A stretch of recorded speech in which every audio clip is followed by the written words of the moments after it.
பார்க்க போறோம் அப்படின்னா 5வது வகை சாம்பார் நாம பார்க்கலாம்.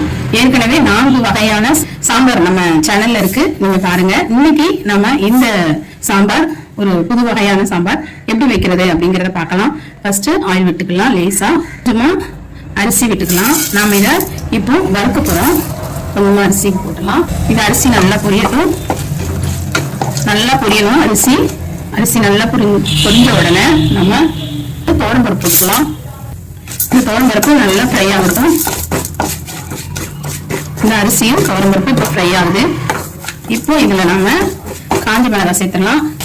இப்போ இதுல நம்ம காஞ்ச மிளகாய் சேர்த்துட்டோம். காஞ்ச மிளகாய் நல்லா ஃப்ரை ஆகட்டும்.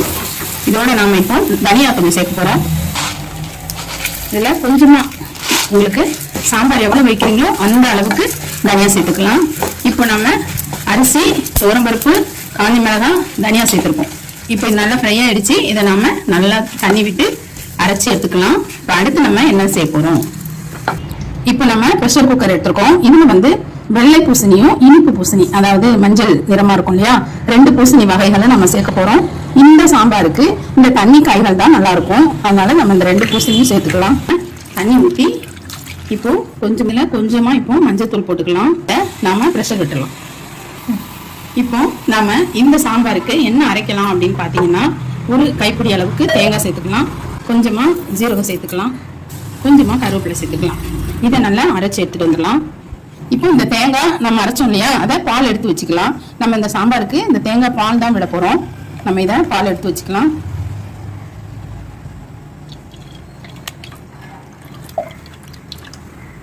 இப்போ நம்ம என்னென்ன அரைக்கிறது அப்படின்னு பார்த்துடலாம். இப்போ இதுக்கு 2 தக்காளி நம்ம சேர்த்துக்கலாம். அரைக்க போகிறோம். அதுக்கு 2 தக்காளி போட்டுக்கலாம். இப்போ நம்ம இதில் சின்ன பீஸ், கொஞ்சம் சின்னதும் இல்லாமல் பெருசும் இல்லாமல் இந்த மாதிரி ஒரு 4 பீஸ் இதில் சேர்த்துடலாம். நம்ம மாங்காய் சேர்த்துடலாம். இப்போ 2 தக்காளி போட்டிருக்கோம், ஒரு 4-5 பீஸ் மாங்காய் போட்டிருக்கோம்.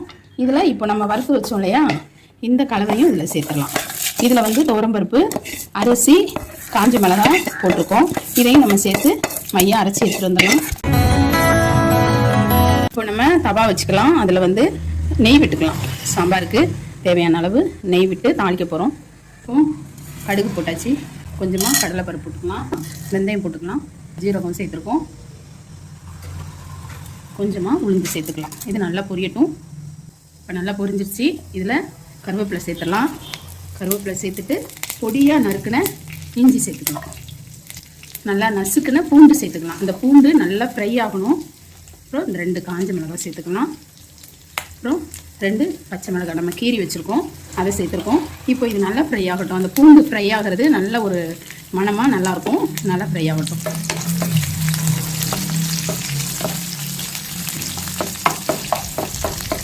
இப்போ இந்த பூண்டு எல்லாம் நல்லா ஃப்ரை ஆகிருக்கு பாருங்கள். நல்லா ப்ரௌன் கலரில் ஃப்ரை ஆகிருக்கு. இந்த ஸ்டேஜில் நாம் சின்ன வெங்காயம் போட்டுக்கலாம். சாம்பார்னாலே சின்ன வெங்காயம் தான் டேஸ்டியாக இருக்கும். இதை நல்லா நம்ம வெங்காயத்தை நல்லா வதக்கிக்கலாம். இப்போ இது வதங்கும் போது இது நல்லா வதங்கிட்டு இப்போ நம்ம அரைச்சோம் இல்லையா, அந்த கலவையை இதில் சேர்த்துக்கலாம். நல்லா இப்போ இதை கலந்து விடலாம். இதை நல்லா கலந்து விட்டுட்டு இருக்கும்போதே இதில் சால்ட் இப்போ போட்டுடலாம். நம்ம சால்ட்டு போடலை, இப்போ இதில் போட்டுடலாம். தேவையான அளவு சால்ட்டு போட்டுக்கலாம். இது நல்லா கொதிக்கட்டும். இது கொதிக்கும் போது நம்ம அதற்கு அடுத்து என்ன சேர்க்கலாம் அப்படிங்கிறத பார்க்கலாம். இது தனியா போட்டோம் இல்லையா, அந்த ஃப்ளேவர் ரொம்ப நல்லா இருக்கு. இது பார்க்கறதுக்கே எவ்வளோ நல்லா இருக்கு பாருங்க. இது வந்து அரைச்சி விட்ட சாம்பார் வகையில் வரும்.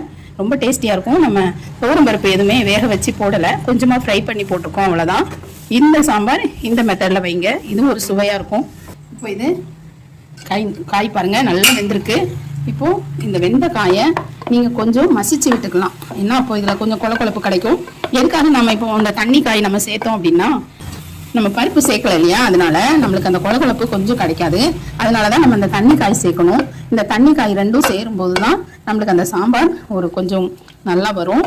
இப்போ இந்த காயை நம்ம நல்ல ஓரளவு 3/4 பதத்துல மசிச்சு அதில் சேர்த்துடலாம். இது நல்லா பாருங்க, இந்த அளவுக்கு இருக்கு. இதுல இப்போ இந்த காய் சேர்த்துடலாம். இப்போ பாருங்க சாம்பார் எந்த அளவுக்கு உங்களுக்கு கலர்ஃபுல்லா நல்ல ஒரு கெட்டியமான பதத்தோட வந்திருக்கு பாருங்க. இதுல நம்ம பருப்பு சேர்க்கல, ஆனால் அந்த பதம் வந்துருச்சு பார்த்தீங்களா, அதனால தான் இந்த காய் சேர்க்குறது. இப்போ இன்னும் கொஞ்ச நேரத்தில் சாம்பார் ரெடி ஆயிரும். நல்லா கொதிக்குது.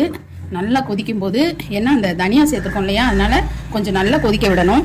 நல்லா கொதிச்சதுக்கு அப்புறம் தான் நம்ம லாஸ்ட்டாக இந்த தேங்காய் பால் எடுத்து வச்சுருக்கோம் இல்லையா, அதை நம்ம இதோட சேர்த்துடலாம். இப்போ இதை நல்லா கிளறி விட்டுடலாம். இப்போ தேங்காய் பால் சேர்த்ததுக்கப்புறம் நீங்கள் ரொம்ப நேரம் அடுப்பில் வைக்கக்கூடாது, கொஞ்சம் நேரம் வச்சு நாம் எடுத்துடலாம். சுவையான சாம்பார் ரெடி.